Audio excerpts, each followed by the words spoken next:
Hi, welcome. Enjoy the content, subscribe, and turn on notifications. Ethan Brennan never thought a gesture of love would become the most humiliating moment of his life. At 37, he was an EMT in Denver, Colorado, a job he chose not for the pay, but for the purpose. He woke up at 5 a.m. for 12-hour shifts, came home exhausted, but always with the quiet certainty that he'd made a difference in someone's day.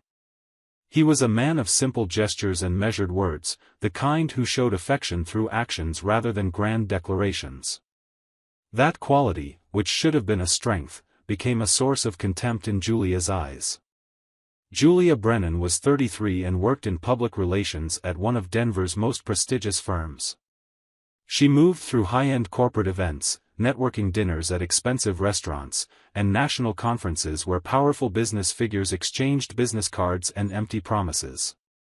In the early years of their marriage, she proudly introduced Ethan as someone who saved lives, as if his job gave him some kind of romantic nobility. But as her career soared and her salary tripled his, that initial admiration turned into something darker, condescension. Julia began making subtle comments about how nice it would be if Ethan had bigger ambitions, or how some of her colleagues' husbands were so impressive professionally. Ethan listened, swallowed his discomfort, and stayed exactly who he always was. That September afternoon, Ethan had the day off. The autumn sun streamed through the windows of the house they'd shared for 9 years, a comfortable home in a quiet, middle-class neighborhood. Julia had casually mentioned the night before that she wanted to host a few coworkers for dinner, something low-key but potentially useful for professional connections. Wanting to surprise her and show his support, Ethan decided to do it all. He spent the morning at the market picking out fresh ingredients, the entire afternoon in the kitchen preparing bruschetta with tomato and basil, a wild mushroom risotto as the main course, and a homemade tiramisu for dessert. He set the dining table with candles, fresh flowers, and the fine china they hardly ever used. When he finished at 6 p.m., the house was spotless and fragrant. Ethan felt genuine satisfaction, the kind that comes from doing something special for someone you love. Julia got home at 6:30. When she opened the door and saw the set table, the tidy house, and Ethan still wearing the apron tied at his waist, her expression wasn't gratitude. It was something between embarrassment and barely concealed irritation. "You did all this?" she asked, and her tone carried more disapproval than appreciation. Ethan smiled, trying to ignore the strangeness. "I thought I'd help. You said you wanted to host the girls, so I put together a full dinner." Julia looked around, bit her lower lip, and muttered a stiff "thanks" before heading upstairs to change. Ethan stood in the living room, that first pang of discomfort already settling heavy in his chest. The guests arrived promptly at 7. 3 of Julia's colleagues, all elegant women in their 30s, dressed in designer clothes, speaking in corporate jargon Ethan barely understood. And with them, unexpectedly, came a man, Damien Cross. 40, gray at the temples, wearing a suit without a tie, smiling like someone used to being the most important person in any room. Julia introduced him with excessive ease. "This is Damien, partner at the firm. We're working on a big project together, so I thought it'd be good for him to join the conversation tonight." Ethan shook Damien's hand, which was returned with a grip too firm, too territorial. "Pleasure," Damien said, but his eyes already drifted past Ethan as if he were just part of the decor, irrelevant. Dinner began. Ethan served the appetizer, filled the wine glasses, tried to join the conversation, but quickly realized he was invisible. Julia and Damien dominated the table, talking about campaign strategies, difficult clients, engagement metrics. The other colleagues chimed in occasionally, but the real conversation happened between Julia and Damien. Ethan noticed everything, the way she leaned toward him, how she laughed too loudly at his jokes, how she casually touched his arm when making a point. Small gestures, but thick with intimacy. Damien returned them with lingering glances, smiles that lasted longer than they should have. Ethan felt his stomach churn, not with childish jealousy, but with a deep, unsettling intuition that something was very wrong. Then came the moment that would split Ethan's world in half. He just brought out the main course, carefully serving the creamy risotto onto each plate. He was leaning beside Julia, placing her portion, when she turned to the others and said, in what sounded like a casual tone, but loud enough for everyone to hear perfectly, "Ethan is just so helpful. It's not a quality you find in truly successful men." The words hung in the air for an endless second. The colleagues laughed nervously, unsure how to react. Damien, however, smiled with unapologetic arrogance and added, "Well, someone's got to take care of the house while the real professionals are out building empires, right?" The table erupted in laughter, louder now, less uncomfortable. Julia laughed along, turning to look directly at Ethan, who was still standing there with the serving spoon in his hand. She said, with a cruel glint in her eyes, "Exactly. Some men are born to serve. Others are born to lead. You get that, don't you, Damien?" Ethan felt like he'd been punched in the stomach. The noise of the room grew distant, muffled, as if he were underwater. He looked at Julia, waiting, begging, for her to realize what she'd done, to take it back, to say it was just a cruel joke. But she didn't look back. She was busy laughing with Damien, touching his arm again, completely oblivious, or completely indifferent, to the pain she'd just inflicted. Ethan set the serving spoon down, muttered something about not feeling well, and walked out of the dining room. No one tried to stop him. No one asked if he was okay. The party went on without him, and Ethan heard their laughter and lively chatter as he climbed the stairs to the bedroom. He locked himself in the bedroom and sat on the edge of the bed, his hands trembling. It wasn't just the public humiliation. It was the sudden, brutal realization of how Julia truly saw him. Not as a partner. Not as an equal. But as someone inferior, someone who existed to make her life easier, to serve, to stay in the background while she shone. Years of subtle comments, condescending glances, small cruelties disguised as jokes, all of it converged in that moment. Ethan realized, with painful clarity, that the marriage had been dead for a long time. He just refused to see it. At 2 a.m., the house finally fell silent. Ethan heard the goodbyes at the door, the cars pulling away, and then, nothing. Julia didn't come upstairs. He went down and found her asleep on the living room sofa, still dressed, half a glass of wine on the coffee table. She hadn't even bothered to come to the bedroom, offer an explanation, an apology, anything. Ethan went back upstairs, but he knew he wouldn't sleep. The pain of humiliation turned into something colder, more determined. He needed answers. He needed to know if what he suspected was real, or just paranoia fueled by the wound in his chest. At 5 a.m., still awake, Ethan went down again. Julia was still asleep on the sofa. Her personal laptop was on the coffee table, open but in sleep mode. Julia always left everything logged in, never worried about privacy at home. After all, what would Ethan do? He was helpful, domestic, harmless. Ethan picked up the laptop, sat in the armchair across the room, and turned on the screen. Her personal email was already open. He hesitated for only a second before starting to search. He didn't have to search long. The sent folder was packed with messages between Julia and Damien Cross. Ethan clicked on the first one and his heart dropped. They were romantic emails, explicit in intent even if not in language. "Can't wait to see you at the hotel Thursday," read one from 3 weeks ago. "That work trip was incredible, especially the part where we didn't work," read another from 2 months earlier. There were photos, not explicit, but intimate, Julia and Damien in a hotel room, hugging, her laughing the way she used to laugh with Ethan in the early years. Ethan felt sick, but he kept reading. The more he read, the worse it got. In an email from 5 weeks ago, Julia wrote to Damien, "Sometimes I wonder why I'm still married. Ethan is useful, doesn't cause trouble, but he doesn't challenge me. He doesn't make me feel alive. You do." Damien replied, "Then get divorced. You deserve more than a husband who spends his life in an ambulance caring for strangers while you build empires. Julia replied, I'm waiting for the right moment. I need things to align professionally first. But it'll happen. I promise. The messages went on for months. 4 months, to be exact. 4 months of meticulously documented betrayal, hotel meetings disguised as business trips, elaborate lies. In one particularly cruel message from 3 weeks ago, Julia wrote, Ethan made a romantic dinner for our anniversary yesterday. It was sweet, but also, sad. I don't know. It made me think about how small he is compared to you.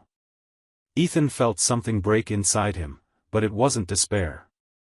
It was clarity. Cold, unshakable clarity.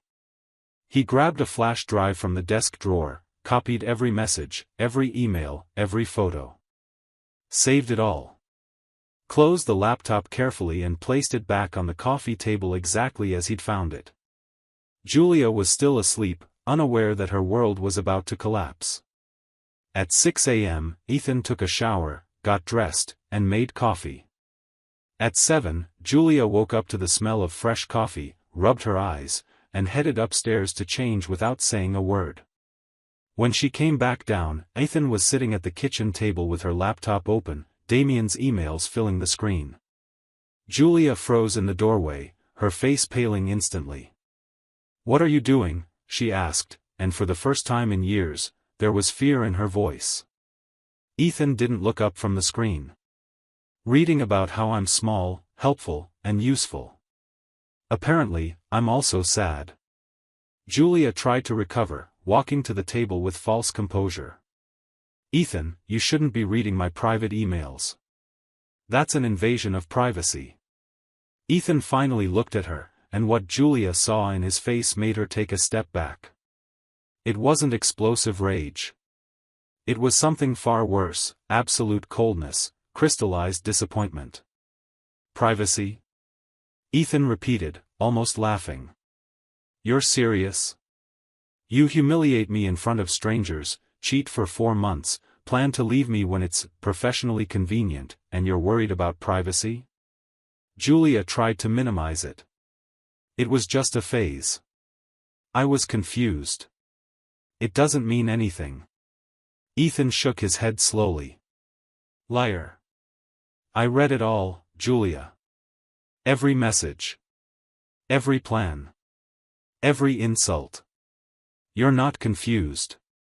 You know exactly what you're doing. And I know exactly what I'm going to do now. Julia tried another tactic, her voice rising, almost desperate. Ethan, please. We can talk about this. Go to therapy. Fix it. Ethan stood up, closed the laptop, and pushed it toward her. You have 24 hours to leave this house. Monday morning, I'll file for divorce. Suggest you call Damien and ask if he has a hotel room available, you two are so good at finding them. Julia tried to argue, but something in Ethan's posture, the unshakable firmness, the finality, made the words die in her throat. She went upstairs, made a few quiet calls in the guest room, and by late afternoon, she'd left with 2 suitcases and shock on her face. She truly didn't believe helpful Ethan would have the courage to kick her out. What Julia never knew, and would never know, was that Ethan held a secret that would completely change the narrative she'd built about him. 6 months before that fateful dinner, Ethan's maternal grandmother, a woman named Dorothy Brennan, had passed away at 89. Ethan grew up in a modest family, but Dorothy, over decades, had quietly built an empire. In the 70s and 80s, she bought small commercial properties in Denver's up-and-coming neighborhoods, invested in tech stocks when no one else believed in them, and held on to everything with unshakable patience. When she died, she left a surprising inheritance to her only grandson, a collection of 6 commercial properties now worth fortunes due to gentrification, plus a portfolio of Apple, Microsoft, and Amazon shares bought in the 90s and never sold. The total value of the inheritance, $6,500,000. Ethan received the news through a specialized estate attorney. At first, he was stunned. Then he began processing what it meant. He could retire, travel, change his life completely. But Ethan was cautious. He consulted lawyers, financial planners, wealth management experts. He was processing everything in silence, planning his future, thinking about how to tell Julia at the right moment. But deep down, part of him wanted to wait. He wanted to see if Julia loved him for who he was, a middle-class EMT with a huge heart, or if she was just waiting for something better to come along. The answer came at that humiliating dinner. And now, Ethan knew exactly what to do with that information: absolutely nothing. Julia would never know. Never. During the 4-month Colorado divorce process, which dragged on due to disputes over asset division, Ethan's lawyer, a sharp man named Robert Chin, ensured the inheritance remained completely protected. The inheritance had been received by Ethan after the couple's factual separation, proven by the messages between Julia and Damien dating back before the official split. Plus, the inheritance was Ethan's sole property, never commingled with marital assets, and safeguarded by a family trust. Julia and her lawyer fought fiercely, demanding access to all of Ethan's bank accounts, investments, everything. They found only the joint checking account, modest savings accumulated over the years, and nothing else. Her lawyer even hinted Ethan was hiding assets, but there was nothing to find, at least nothing legally accessible for marital division. In the end, Julia received half of the joint savings, about $35,000, her imported car, and her personal belongings. She expected much more. She expected the house, alimony, for the helpful EMT to have something meaningful to offer. She discovered, too late, that she'd completely underestimated the man she'd humiliated and betrayed. But she still didn't know how much. 3 weeks after the divorce was finalized, Julia and Damien went public with their relationship. Photos of them appeared on social media, dinners at expensive restaurants, trips to Aspen. Julia looked radiant, finally free of the dead weight that was Ethan, finally with a man on her level. The happiness lasted exactly 2 months. The firm where they both worked launched a routine internal audit and uncovered serious irregularities in accounts managed by Damien. He'd been diverting company funds into risky personal investments in cryptocurrencies and failed startups. The amount embezzled reached $500,000. Damien was immediately fired and criminally prosecuted. The investigation expanded, and Julia, as the public relations officer who worked directly with Damien and had signed documents related to campaigns funded by the diverted money, got dragged into the scandal. Though the investigation concluded Julia had no knowledge of the embezzlement and bore no criminal responsibility, her reputation was irreparably damaged. The firm quietly fired her, offering a generous severance in exchange for a confidentiality agreement. Julia accepted, but quickly realized no one else in Denver wanted to hire her. The scandal had spread, and her name was now tied to corporate fraud and unethical behavior. Damien, under federal investigation and without money for expensive lawyers, ended things with Julia via text: "It was fun while it lasted, but I need to focus on my defense now. Good luck." Julia was stunned, alone, unemployed, facing the brutal reality of having destroyed a stable marriage for a man who discarded her at the first sign of trouble. While Julia's life crumbled, Ethan was building something completely new. He retired from his EMT job, leaving behind a 15-year career honored by colleagues and patients. He invested the inheritance wisely, hiring conservative financial managers who generated solid, steady returns. He bought a spacious house in the Colorado mountains near Breckenridge, with views of snow-capped peaks and surrounded by pine forests. But Ethan didn't just want to live comfortably. He wanted purpose. He founded a nonprofit called the First Response Foundation, dedicated to training EMTs and emergency medical technicians in underserved communities across Colorado. The foundation offered free courses, equipment, and even scholarships for young people interested in the field. Ethan invested $1 million of his own money to launch the project, and within a year, it had trained over 200 professionals. Ethan's story caught the attention of local media. A Denver newspaper ran a cover story on the former EMT who used a family inheritance to transform lives. The article included photos of Ethan in his new home, surrounded by students from the foundation, genuinely smiling for the first time in years. The piece briefly mentioned he was divorced, but focused on his journey of overcoming and finding purpose. Julia saw the article. She was unemployed, living in a small rented apartment, trying to rebuild her career from scratch. When she saw Ethan's photo, the mountain house, the casual mention of significant family inheritance, she felt like the ground had vanished beneath her feet. She did the math. 6 months before the separation. His grandmother had died 6 months before. And he never mentioned it. Never said a word. Julia tried to reach out. First, a text, "Ethan, I saw the article. We need to talk." No reply. Then a long email, "I know I made terrible mistakes. I was cruel and unjust. But I deserve to know about the inheritance. We could have had a different life. Please respond." No reply. Finally, a call that went straight to voicemail, "Ethan, please. I just want to talk. I just want. I'm sorry. I'm so sorry." Ethan listened to all the messages, read every email, and didn't respond to any. Not out of revenge, not out of cruelty, but because he understood something fundamental: people who humiliate you publicly, who mock your love, who plan to discard you when it's convenient, don't deserve explanations, don't deserve second chances, don't deserve access to the life you build after them. A year and a half after the divorce, Ethan was completely transformed. The foundation had expanded to 3 cities in Colorado. He met Rachel Holloway, a 34-year-old nurse who volunteered with the foundation, teaching first aid in rural communities. Rachel was divorced, a mother to a 7-year-old daughter, kind, intelligent, and treated Ethan with genuine respect he'd forgotten even existed. They started dating slowly, without hurry, building something solid on mutual admiration and shared values. Rachel didn't care about Ethan's inheritance.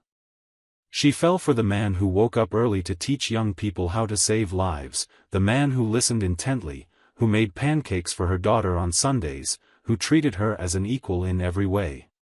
Julia, meanwhile, remained alone. After a year of unemployment, she landed a junior position at a smaller PR firm in Colorado Springs, a job paying a third of what she once earned. She sold her imported car to pay bills, moved into an even smaller apartment, and faced the harsh reality of having destroyed her own life through pride and arrogance.